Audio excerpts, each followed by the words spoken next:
का काफी पुराना इतिहास है और वो अपने इस इतिहास पर काफी गर्व भी करते हैं। लेकिन सच तो ये है कि चाइना का इतिहास अजीब सनकी राजाओं के कारनामों से भरा पड़ा है। आइए आपको प्राचीन चाइना के 3 सनकी राजाओं के बारे में बताते हैं। 1728 ईसा पूर्व से लेकर 1675 ईसा पूर्व तक चीन पर जियाशी का राज रहा। इसके बाद शांग साम्राज्य आया। हालांकि इस बात के कोई पुरातात्विक प्रमाण अब तक नहीं मिल सके हैं, लेकिन इतिहासकारों का यही अनुमान है। जियाशी के बारे में कहा जाता है कि उसे शराब पीने और अय्याशी करने का बड़ा शौक था। यहाँ तक कि उसने अपने महल में शराब के कुंड बनवा रखे थे, जहाँ वो अपने गुलाम स्त्री पुरुषों को निर्वस्त्र नहाने के लिए कहता और मना करने पर उन्हें मौत की सजा दे देता।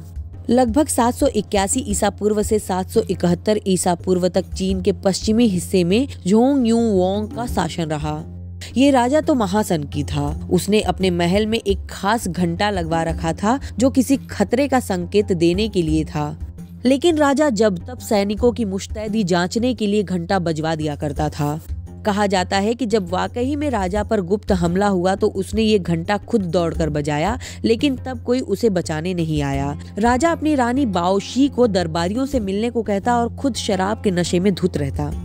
एक अन्य राजा मिंग शेंग जोंग के बारे में प्रचलित है कि उसने लगभग 50 साल तक राज किया।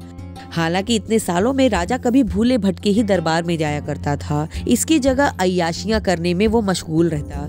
राजा ने जमीन के भीतर ही एक महल बनवा रखा था और दिन रात वहीं शराब नोशी किया करता था। भूमिगत महल के बारे में कम ही दरबारी जानते थे और जो जानते थे उन्हें सख्त आदेश था कि राजा को परेशान न किया जाए। आखिरकार 1644 में दूसरे मिंग राजा ने इसे हराकर राजपाट पर खुद ही कब्जा कर लिया।